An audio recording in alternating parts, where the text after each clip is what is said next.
Just go somewhere else. I can't take this nonsense anymore. How are you going to blame the defense? I got the power. Screw green bean. Damn it.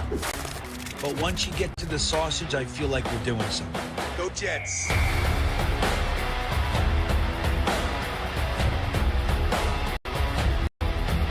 And that's the other part of this, is people are insanely jealous of this show. This show gets the best of the best, and it does a different way, with positivity.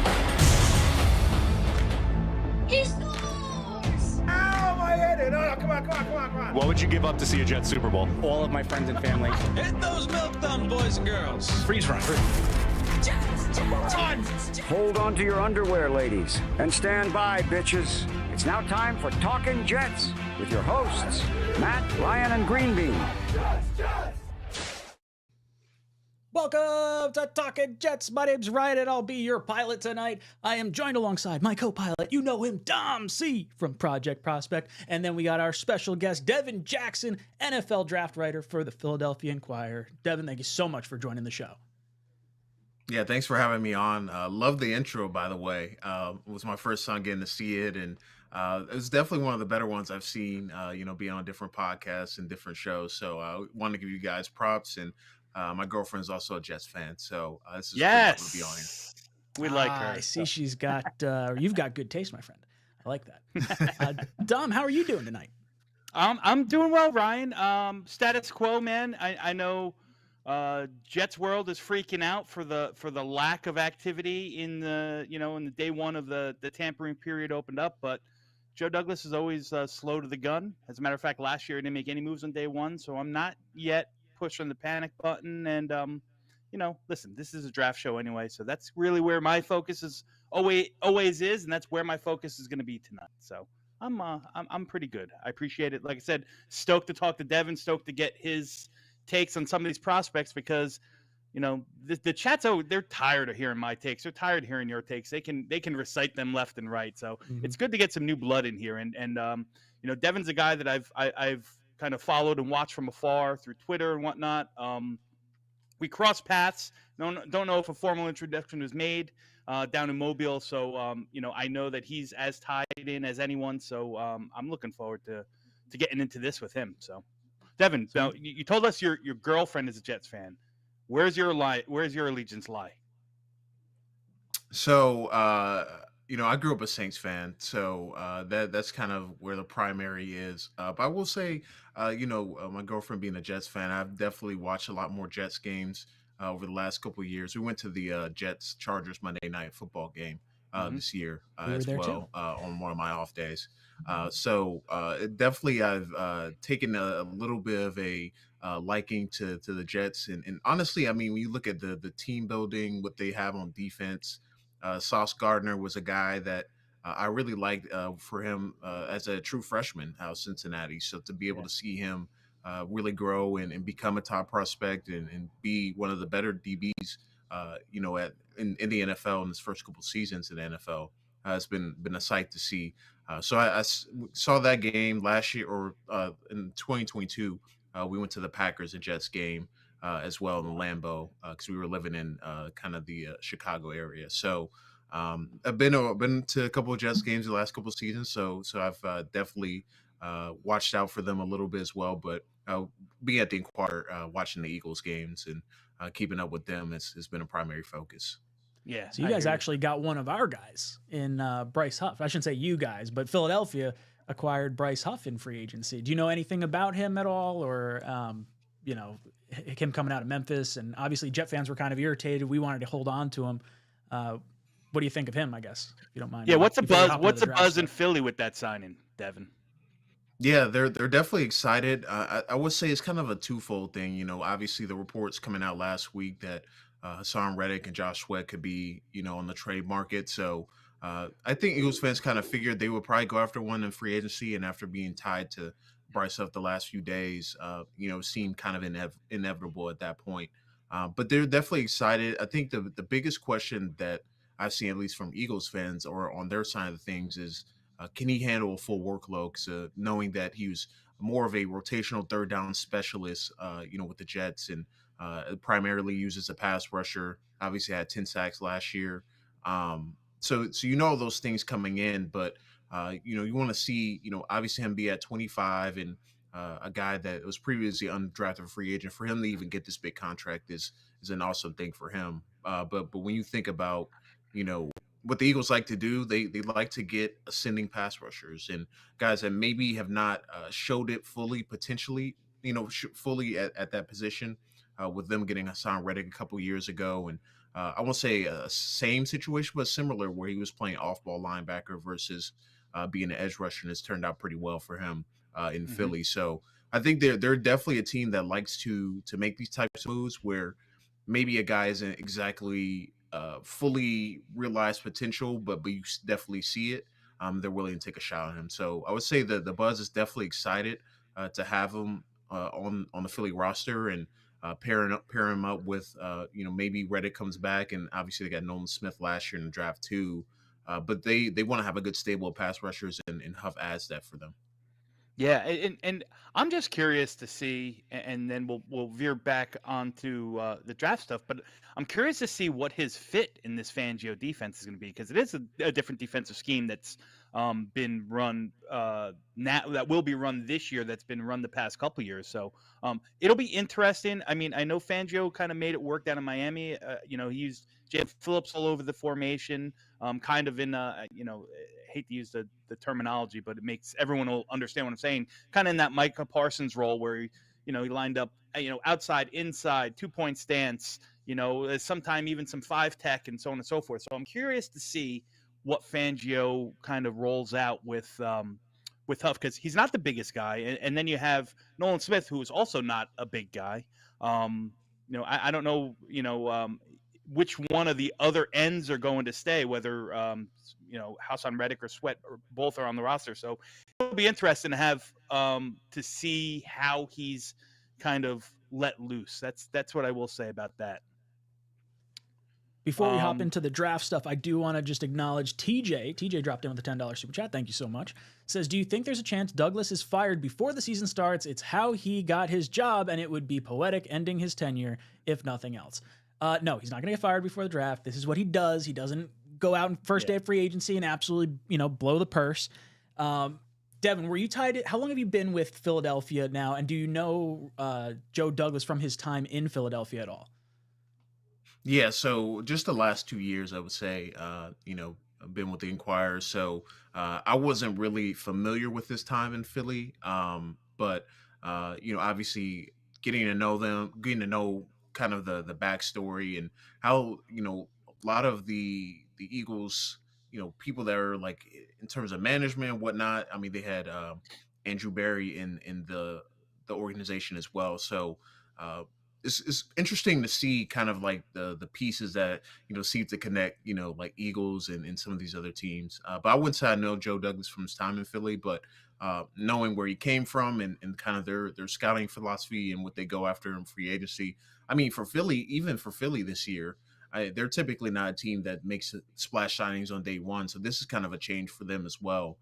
They typically like to see what the market is, and they like to obviously get ahead of re-signing their guys. Like they did a deal with Landon Dickerson, to kind of reset the guard market, and then that immediately got shaped up and changed. Same thing with Jalen Hurts last year. They did the same thing. And then the quarterbacks fell dominoes after. But it's kind of interesting to see the approaches, and I feel like typically people that come from the Eagles organization and they go on to do other teams, they're not big spenders on day one of free agency. So I would say it doesn't always equate success, obviously, and it just like I said, the Eagles don't typically make splash signs, but they did this year, so they're trying a different approach. But really, it's a team to team thing, and you have to evaluate your own roster and how confident you are in some of the young guys on your roster too. It just can't be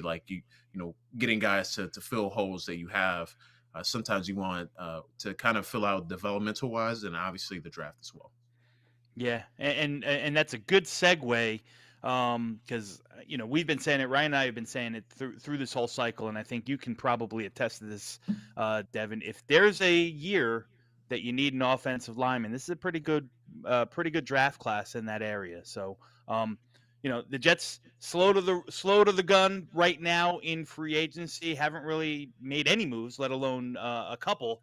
And they got some holes to fill in the offensive line. So why don't we start there, man? Let's start at this tackle class. And I think it's safe to assume, and it's an assumption, because we don't know who in the top 9 before the Jets are really going to stick and pick there. There's probably going to be a lot of moving and shaking. I know, the Chargers are open for business now. The Giants, maybe they want to move down and recoup some of the draft capital they gave up in the Brian Burns deal. There's going to be probably some people that are moving up for quarterbacks, so on and so forth.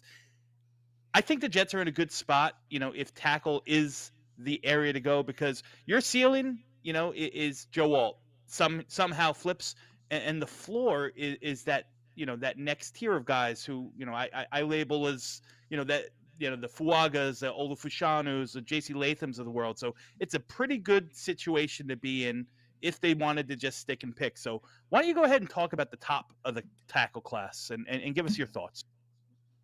Yeah, the tackle class this year is awesome. Yeah. Just kind of start off. Obviously, you have Joe Alt, who you just mentioned, Olu Fashanu from Penn State as well. As kind of the top 2 guys of the class. With Alt, you have a really young prospect, ascending prospect as well.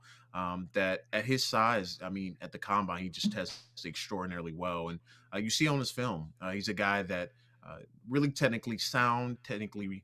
I wouldn't say technically refined just yet, but a guy that can really latch on and use his massive size, his massive arm length to move players not only in the run game but stymie them as a pass protector as well. So all to me, is a guy for me. It's like 1A and 1B. I like Fashanu more is kind of the pass protector of the two, but I feel like Alt has a little bit more upside and is ready right now to be an effective run blocker as well. So to me, those are the top 2 guys, and to me, if you get either one of them, you're in really good shape as you move towards the future. But a lot of things can happen. Like you said, the trades I think are going to be what makes it interesting. I think you look at the Los Angeles Chargers at 5. I think they're a prime suspect to get one of Alt or Fashanu, but if they decide to trade back, maybe an Alt or Fashanu makes it down to 10. Because you look at some of the other teams picking in that 6 through 10 range. Do the Giants, like you said, want to move back and get some more assets from trading for Brian Burns? Maybe they don't feel like they can feel like can wait a little bit and get a receiver of their choice to continue to add to that offense. And then you look down the list, and really the Titans after the top 5 is a team that seems like they're going to go after a tackle. So you can get one of those 2, but in a scenario that maybe the Chargers stay and they pick Alt, and then Tennessee goes with Fashanu. You got the next crop of tackles, and that's where I really think starts to get interesting, because in this next crop, a lot of people view them in a different way. Like some people see them as guards, some people see them maybe moving to the interior, but others see them sticking out. So for me personally, the next few tackles would be Troy Fautanu from Washington, who I really like. Had an awesome combine, had an awesome podium session too at the combine too, that I really enjoyed going back and forth with him. But he's a really smart, cerebral player, guy that's really nasty in the run game. And I think when you look at some of these other prospects, I mean, you kind of see, some may favor the run game a little bit more in terms of pass protection. They're a little bit better in the run game, a little bit more physical. But for me, Fautanu is kind of the mixture of both. Which I could see why people wanted to move him to the interior because of his run game prowess. But as a pass protector, I mean, he has a nice tool bag with him. So I wouldn't hate him at either guard or tackle, but he kind of be in that next tier. J.C. Latham, who you mentioned as well, really strong player that at his size just moves surprisingly well. I know he weighed like in 342 at the combine. I played around 350, 360 during the season. Obviously, there's still some things to iron out with him in terms of pass protection. Still a young player, played guard, in the previous year, just moved out to tackle. So, he has that guard and tackle, versatility in his game. So I could see him, kind of maybe you want to slide him in the interior if he's not sticking out at tackle immediately. But a great option. And then obviously Talisi Fuaga from Oregon State, who's having his pro day right now as we speak for Oregon State. And he's a guy that is just so impressive, especially on the backside of zone blocking. His ability to climb to the second and third levels of the defense and move and displace linebackers is really great to see. A guy his size, and he holds up really well in pass protection. There are going to be times he gets beat, by some of the speedier guys, but his core strength, his ability to reset his hands is really awesome. So really in that second group, you have a lot of upside. You have guys that have different skill sets that can fit at different positions, but overall, the top 5-6 guys. I mean, you wouldn't be upset to get one of them because you're going to get guys in there that as long as you can continue to develop and let them play to their strengths, you have some cornerstone pieces potentially for the next 5 or 6 years. Yeah, and I think it's fair to say as well, and we've talked about it a lot on this show, and me on my channel a bunch. The reality is that I think all the 5 names that you talked about, they're all great, and for the most part, I think all of them can expect to play early. Whether or not plug and play from day one, they'll get into the game. They'll get into a groove, into a starting spot relatively early. But all 5 of them still come with faults. Like I think there's something to be said, and I know you talked about technical refinement. That probably goes for all of them. Olu, he still has trouble. I think at least I see on film. A little passive inside hand. People get into his chest a little bit more. Needs a little bit more functional strength. I saw that a lot in Fontenot as well. But the Fuaga and Fontenot, what they have that I think kind of maybe is a little bit of a check mark over the rest of the guys is their recovery ability. Even when they're beat the first time, they're athletic enough to recover very well. I happen to be the president of the 𝐃𝐨𝐦 𝐂 fan club. I think that guy's a player and a stud, and I would be happy to stick him at right tackle. But I agree in your assessment that even if you got to plug him in at guard for a little bit, you have that guard tackle flexibility guy in Elijah Vera Tucker already, and you could just say, okay, you guys are the right side when he's going to play guard, when he's going to play tackle, and work it out. And it doesn't have to be like that forever. But so I think they're all very good players. I think they all will affect an NFL game early in their careers, but none of them, and that's the thing that people got to remember. Prospects, there's no perfect prospect. Even the best ones still come with some question marks or some faults. So before we get into some more of the offensive line, how's about some of that even next year? Because I mean, we talk about the top of this tackle class is so deep, and there's guys, the Amarius Mims and the Tyler Guytons of the world, even 𝐒𝐮𝐬 𝐂, who are really, really good athletes. To me, I don't think I think they are still, for one reason or another, still need a little bit more development. Whether it's Mims just being really green and only seeing 800 snaps in Georgia, or Guyton new to the position, or 𝐂, who to me is probably the lesser of those 3. What are your thoughts on those guys? They're probably not going to be targets for the Jets at 10. I think that's a reasonable assessment, but a lot of the Jets world talks about, hey, maybe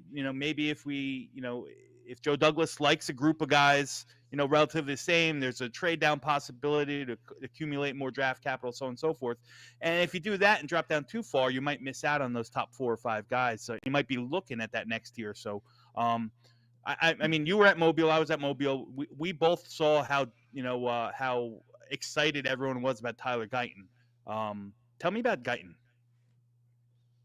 Yeah, to me, Guyton is a guy that is interesting because he came in college, was a former tight end before he moved to tackle. I feel like we're starting to see that more and more now in guys that are different, like especially the tight end to tackle pipeline. I think of obviously Lane Johnson, who did that at Oklahoma, just like Tyler Guyton did as well. Joel too. We're still really starting to see kind of that pipeline. With Guyton, to me, I feel confident in his ability to translate to the next level. I think about Bill Bendabaugh, who such a legendary offensive line coach at Oklahoma that has produced so many really good players on the offensive line. Think about Creed Humphrey and guys like that have translated to the NFL game really well. So I think with Guyton, you get a guy that is a really good athlete. I don't think he tested quite like the elite athlete people were thinking he was going to test like, which I think is still fine. You know, I think on film and even in Mobile, you saw that his athleticism, his easy ability to get in his pass sets and whatnot. But I think it's more of like, how can he take the coaching and bring it to the next level and really get to that next level per se? Because I feel like he's a guy that's like right, on the cusp of starting to figure it out at the tackle position. A guy that he's always in the right position to make the plays. That recovery ability you talked about is evident on his film as well. But I think the hand positioning and how he strikes his first punch and where his landing spots are still all over the place right now. And it makes sense for a guy that started less than 20 games in his career, in his college career, and really, is out athleting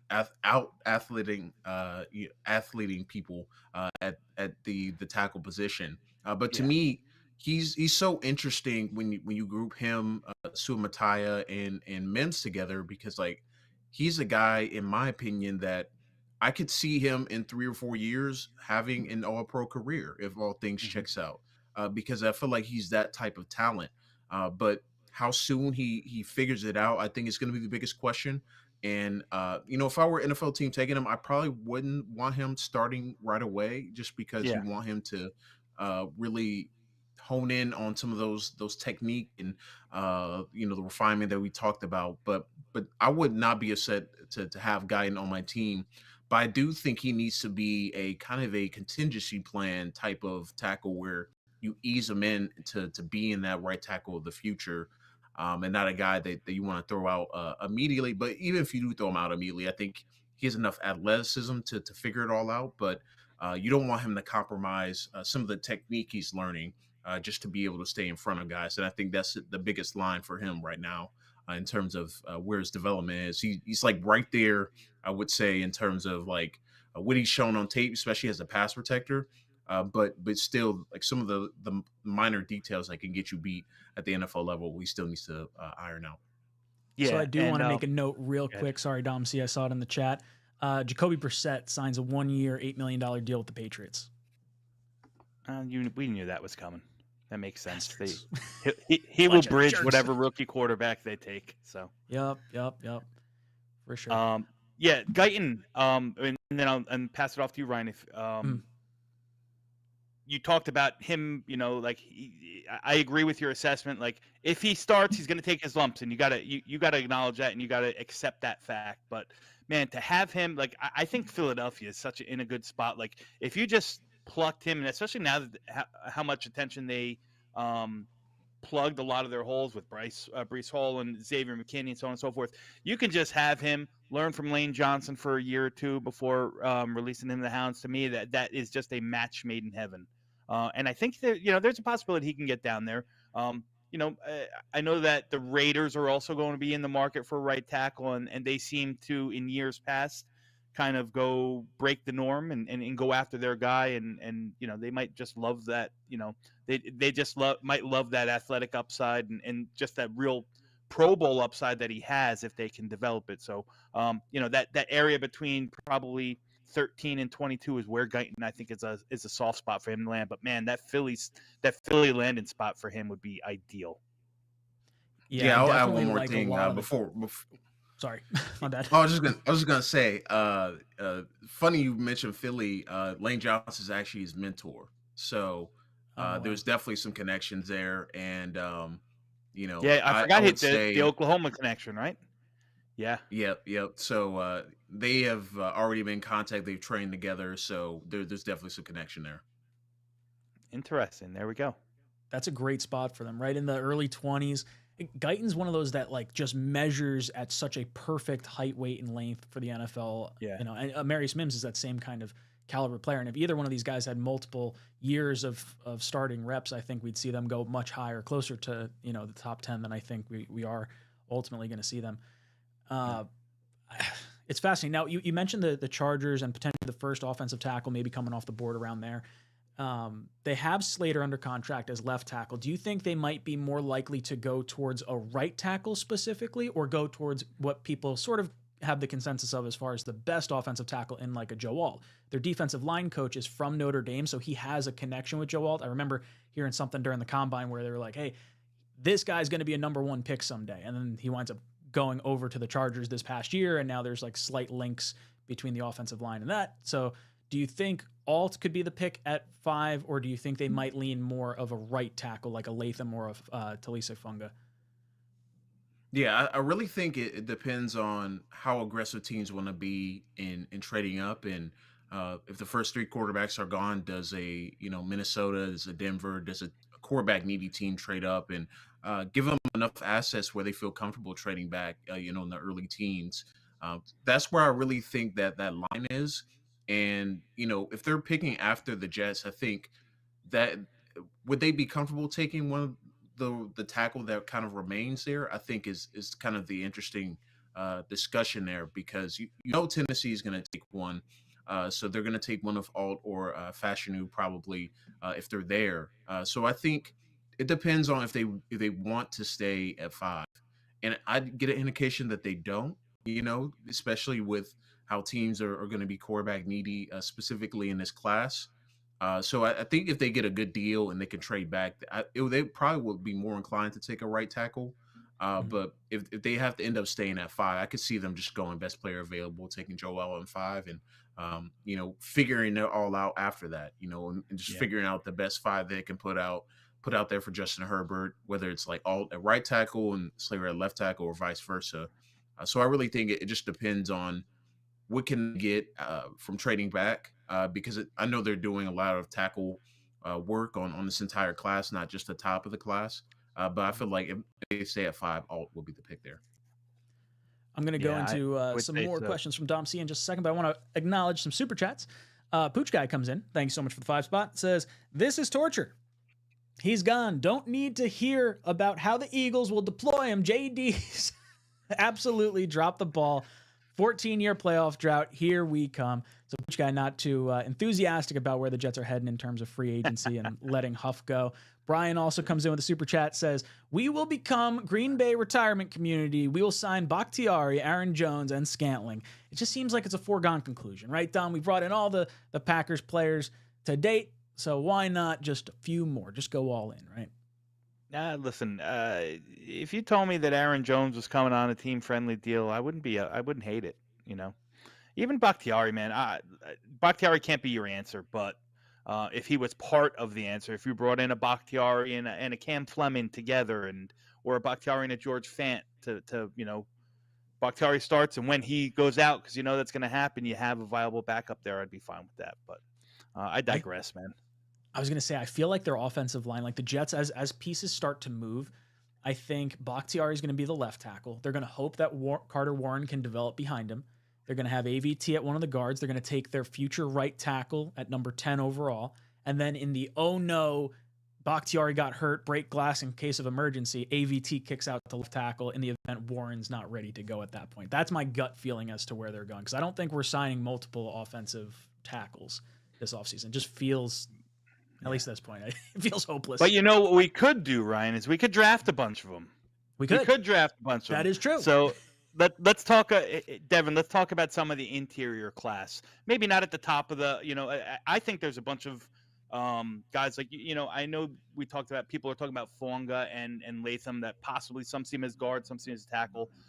They're really more the upper echelon. I think there's guys like Jordan Morgan, who also has inside-outside flexibility. And then as you get into some of the true interior guys, the Chris Mahogany's and the Christian Haynes of the world, I think you got day one starters. You could probably pluck a day one starter, through rounds, 2, 3, and even somewhat into 4. So, why don't you tell Ryan and I, like, some of your best, maybe end of day 2, beginning of day 3 interior guys that you really fell in love with this cycle?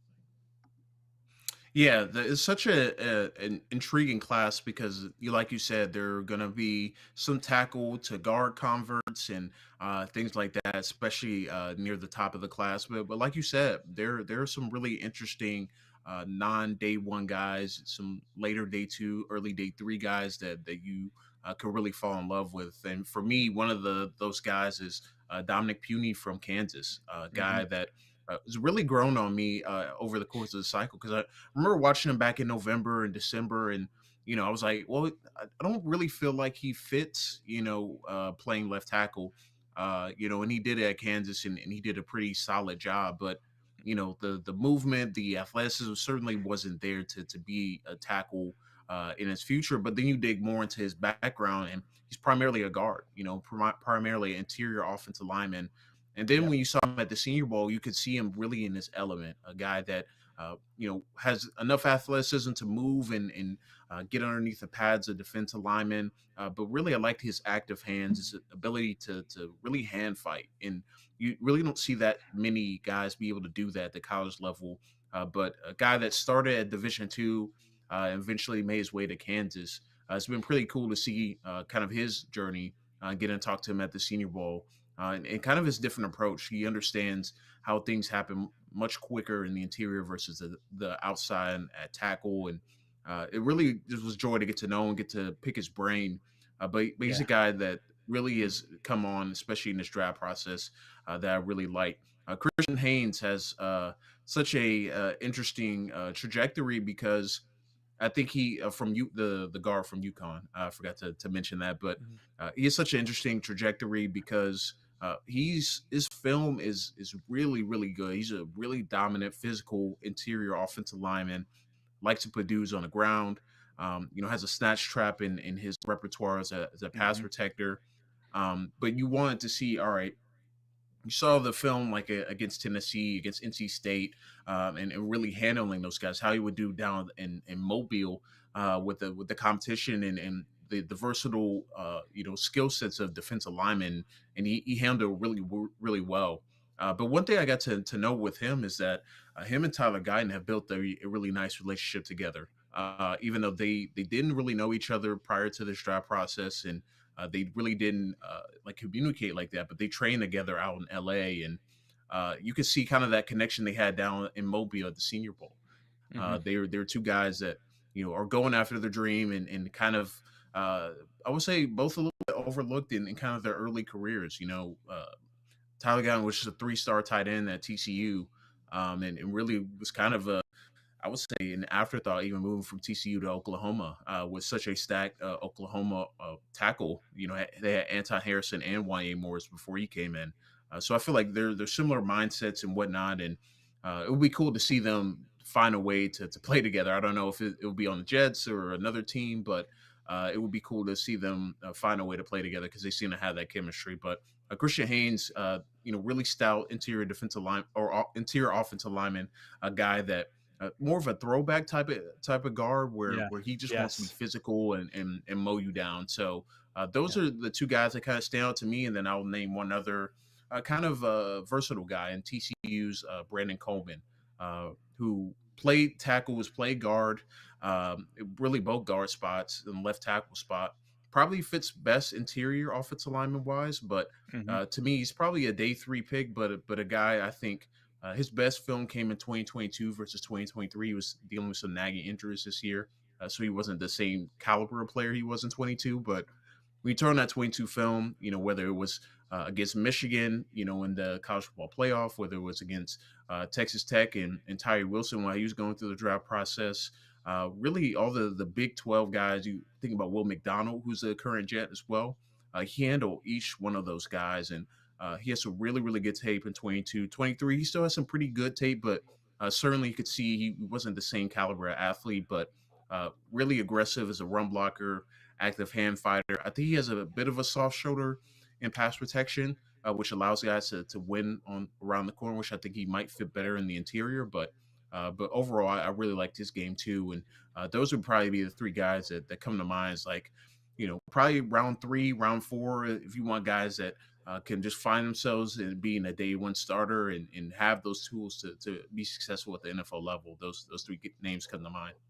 Yeah, I just remember some of the reps that Christian Haynes took against Devondre Sweat, and I thought to myself, man, that anchor that he's got, and that core strength that he's got, I said that's going to transfer well. That's going to play very, very well at the next level. But I loved how you described him as like an old school kind of throwback lunch pail guy. He's going to put his head down and mow people over. You know, he's another guy who plays very physical, so on and so forth. They even had him snapping a little bit, you know, taking some snaps at center at Mobile. I think they moved those guys around. And yeah, Brandon Coleman, I got to talk to him a whole heck of a lot when I was down in Mobile, you know, through an interview. And then we just got chatting afterwards. And yeah, you know, very likable guy. I think that's the first thing that I came off from him, but very cerebral. Like, you know, we talked about his, you know, his plan and his attack and how he, you know, how he game planned, how he watched film, how he prepared, and then how he, you know, plays, you know,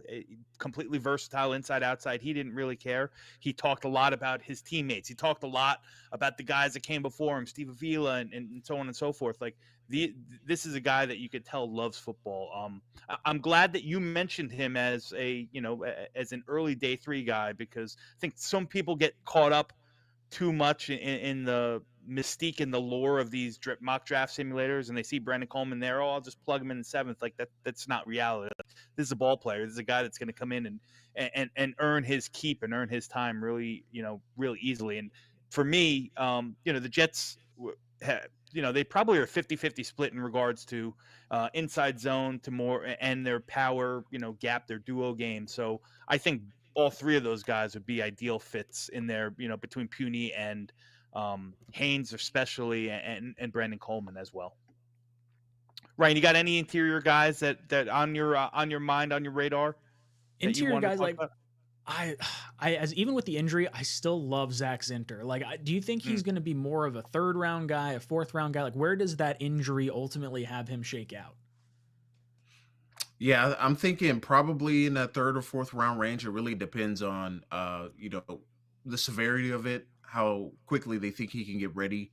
But I mean, even in this draft class, I think, you know, towards the end of round 3 isn't out of the question for him.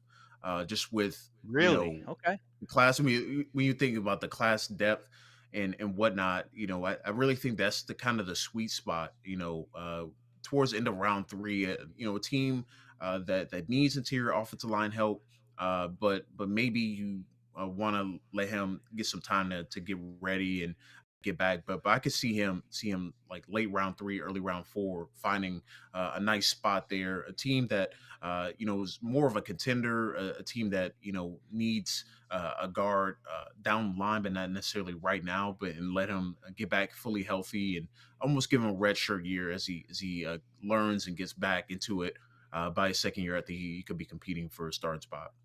Yeah, listen, that's you know, I didn't expect to hear you say that early. You know, I know, I think back to last year, the USC guard when Voorhees blew his knee at the combine. Now it was a little bit later. I know Zinter did his in the fall, you know, broke his leg, but I mean, I loved Andrew Voorhees. I had him way up my board, you know, in terms of the interior last year, and he damn near fell out of the draft. So I assumed that, you know, the same path was going to follow for Zinter. So it's interesting that you think, you know, round 3 or round 4, listen, that's where the Jets are kind of stocked up in their picks between 70 and 140 with a handful of picks right there. So yeah, maybe that would be a good spot, Ryan. I know you love that. You love some Zach Zinter, man. It's funny. The first like mock off season I did for our Jets was like Thanksgiving weekend, and like the very next day he broke his leg. I was like, son of a, like I didn't even whisper the name Jets, and the guy already broke his leg.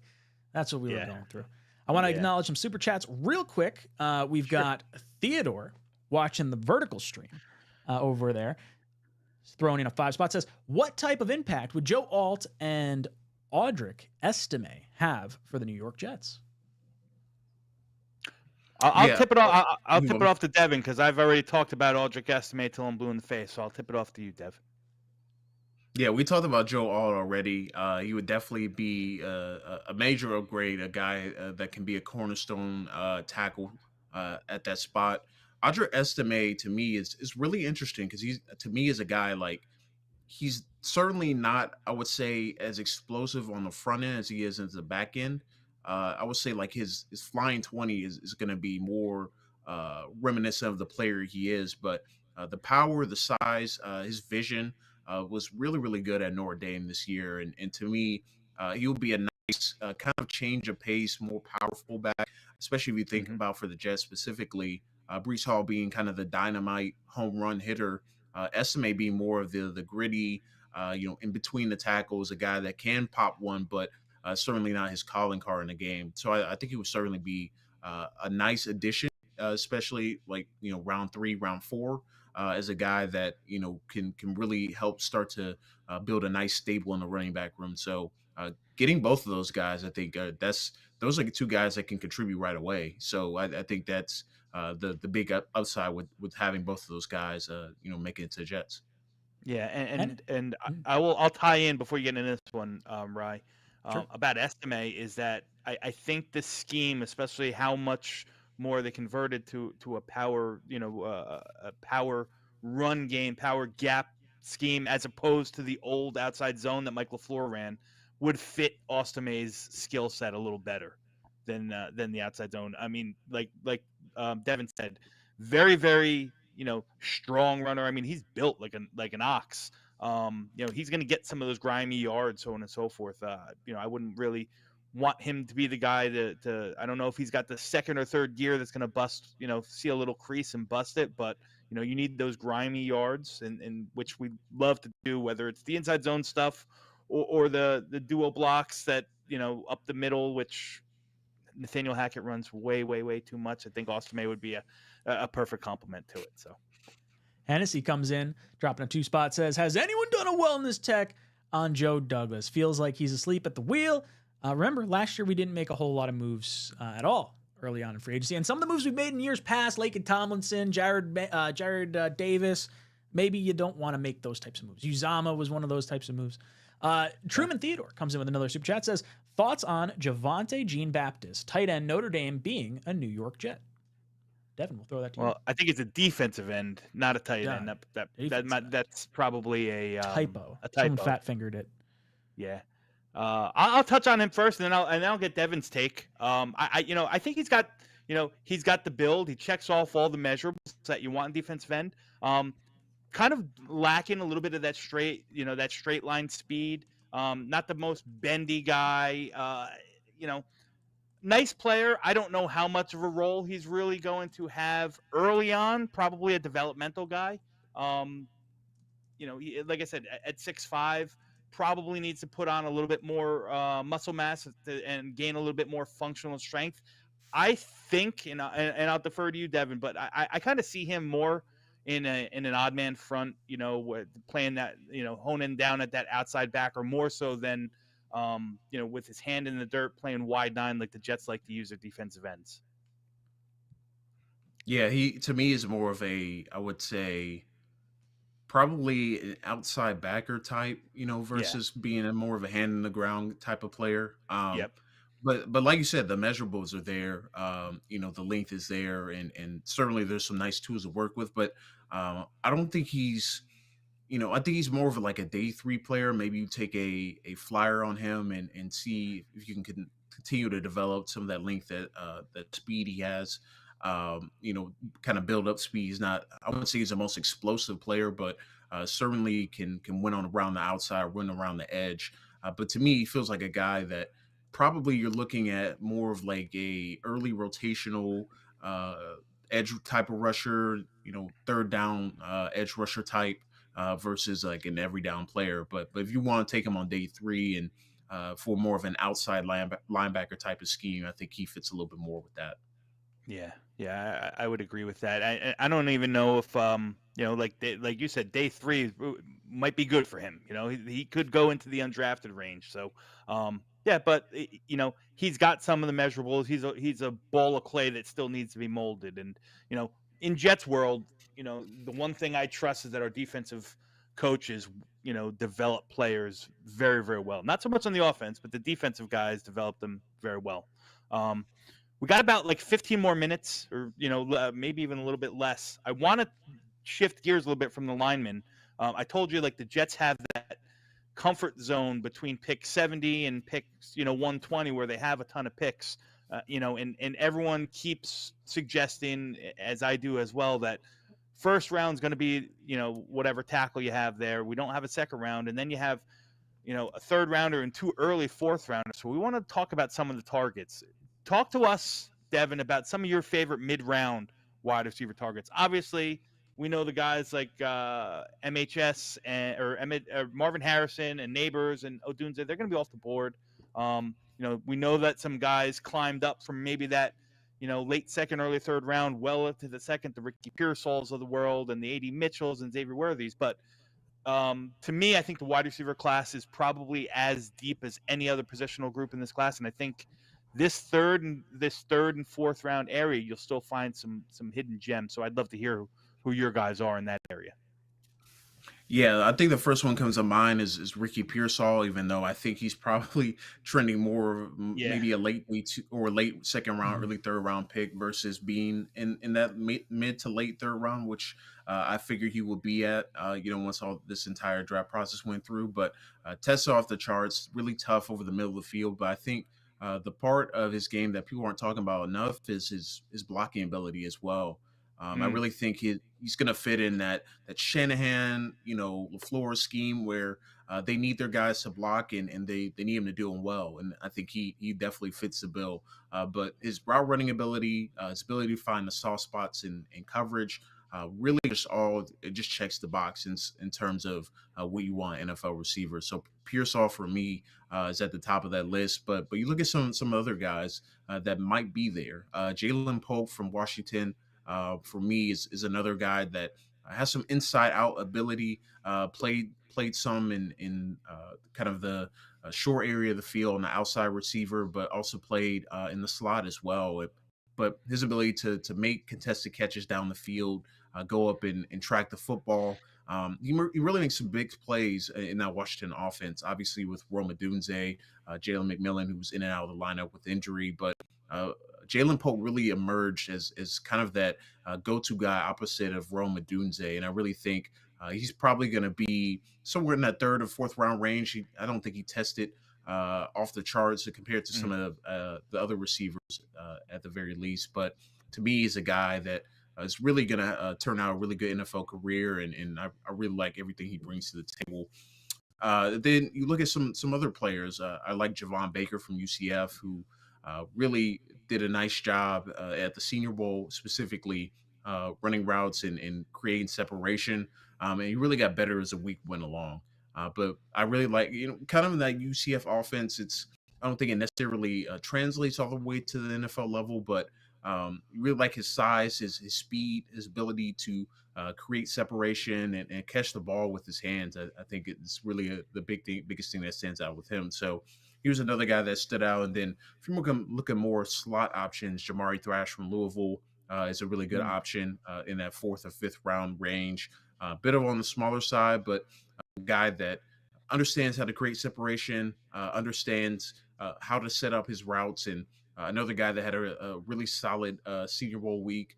I think overall he's just going to be a good football player, good wide receiver 3 or 4 for your team. And then Malik Washington as well from Virginia, another guy that's definitely on the smaller side, probably the smallest one that I've listed so far. But physically wise, he's kind of built like Rondell Moore. He's really strongly built, thickly built. A guy that you can get the ball out into space. He can take the top off the defense, do a little bit of everything. So you look at more of a guy that's more of a interior type of inside receiver type. I think Thrash and Washington are more of your guys that are more traditional slot receivers that can find open holes over the middle of the field and use their speed to create separation against linebackers, nickels, and safeties. Yeah. Green Bean's gonna love you. He loves Malik Washington. He's a big Virginia guy. So the channel has been buzzing about Malik Washington for a hot minute. The New York Jets talked to him. It was at the Shrine Ball, right, Dom? Yeah. Is that where it was? Yeah. Correct. So Jet fans are dialed into Malik Washington. He plays so much bigger than his actual size indicates. When I was watching his highlights, I was like, oh, this dude's got to be like 6 foot, 6'1", like bulldozing over guys. He's like 5'9". It's like, damn, this guy plays way bigger than his. And what I love about Washington and Thrash in particularly is that they, they're going to be more slot dominant guys at the next level, but they can win at all three levels. There's something to be said about guys who can create separation and win at all three levels of the field, especially Jamari Thrash, who's only going to, I think he was probably like 180, 185 pounds soaking wet. But he's a jitterbug, and the way he tracks the ball and the hands that he shows as well, like he's a guy that I think is going to be a home run for whatever team plucks him 4th, 5th round, wherever he kind of falls in.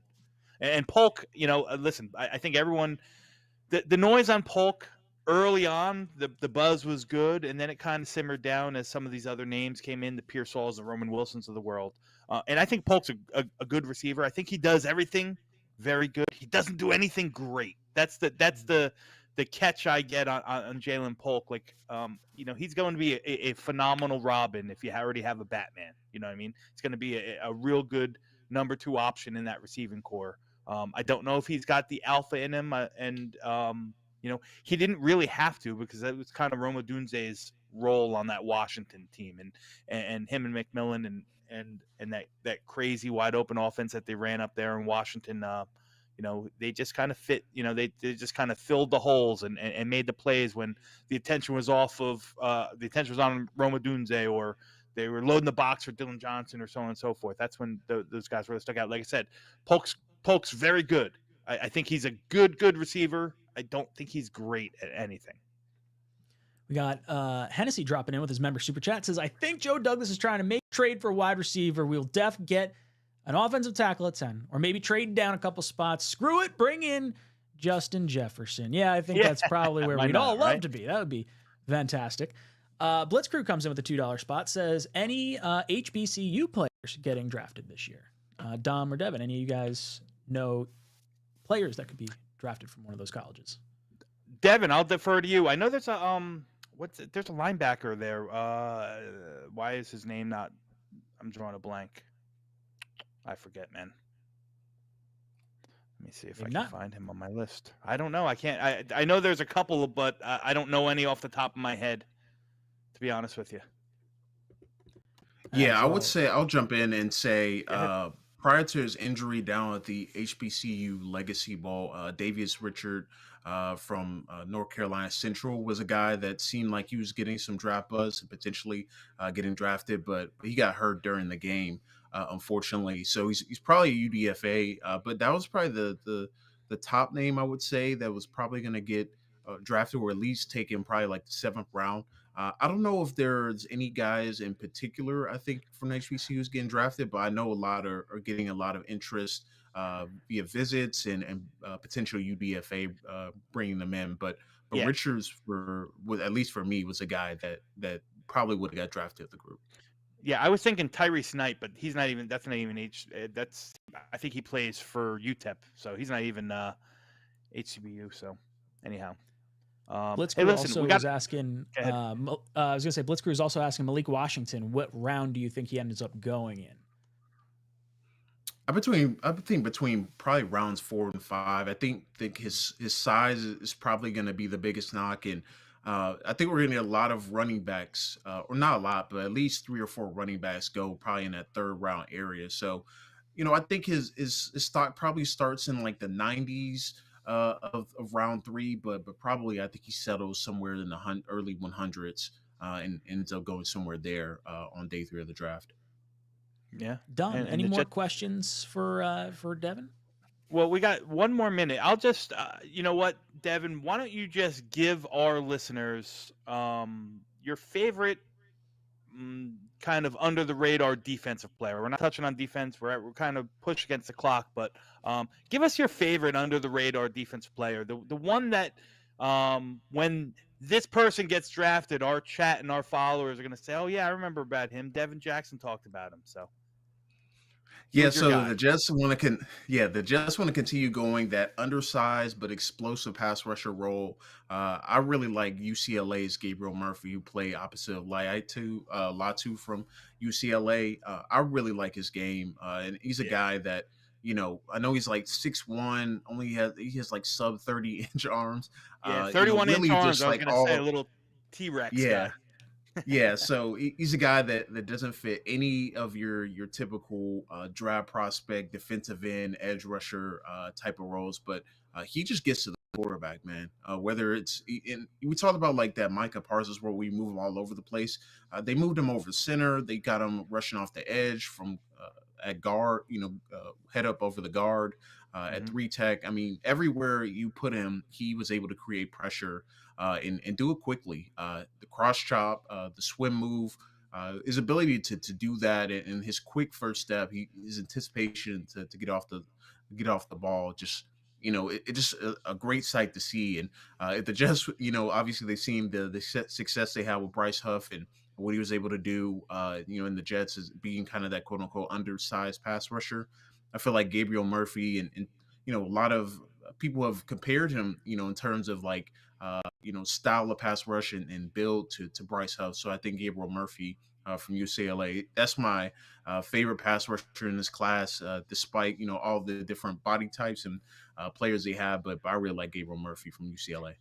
Yeah, I loved his film against Arizona, man. He lined up on, he took Jordan Morgan to class a couple times, but, fake outside plant, long arm, and just drive at, small guy. Jordan Morgan's a big guy, and he just drove him back straight into the quarterback numerous times. So I think that's a great get, a great name, and somebody that, we don't talk about too much because, especially on this show, it always seems to focus around the offense because that's where the Jets' real problems lie. But listen, that was a fast hour, man. I want to thank you for joining us. Why don't you go ahead and tell everyone where they can follow you and plug your socials and whatever else you want to plug for you.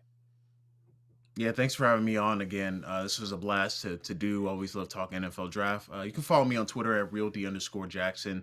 And all of my work is on Philadelphia or Inquirer.com for the Philadelphia Inquirer. And typically, I have, some sort of draft content almost every week. But next week I'll be doing a 2-round mock once kind of free agency settles and all the dust settles on all the deals and movement from all the teams. Yeah. Well, again, guys, if you're not following Devin on Twitter, make sure you do so. Again, he's a great follow, especially the link is below. Especially if you like draft content because he's always popping clips out there and giving you some insight on these guys. Like I said, and I'm not saying this because you're in front of here. One of my favorite follows in all of Twitter, in all the draft world, and all the guys that I communicate and I follow. Devin's stuff is always, right up there at the top. So pleasure to have you on the show. Again, Devin Jackson, it's at _Jackson. Real D_Jackson. Real D_Jackson on Twitter. Our pleasure, man. Thanks for giving us the time. And listen, we'd love to have you back at some point, maybe, before the draft, after the draft, come back here and chop it up. The door's always open, man. We appreciate you. That'll be great. I'd love to come back on and talk draft with you, and appreciate you guys for having me on again. Yeah, of course. Guys, thank you so much. I feel like I was just a passenger on this flight tonight, and I loved it. I soaked up all this information. You guys can check out Devin Jackson. His link's in the description down below. Make sure you give him a good follow. Boys and girls, we're going to be pushing you over to the Monday call-in show over on Jets Talk 24/7. This is Talkin' Jets signing off. JETS.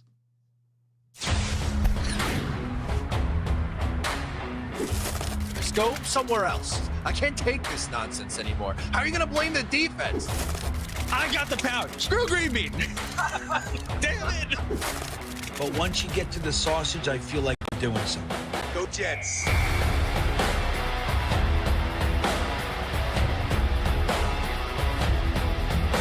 And that's the other part of this, is people are insanely jealous of this show. This show gets the best of the best, and it does a different way, with positivity. He scores! Ow, my head. No, come on. What would you give up to see a Jets Super Bowl? All of my friends and family. Hit those milk thumbs, boys and girls. Freeze run. Jets! Hold on to your underwear, ladies, and stand by, bitches.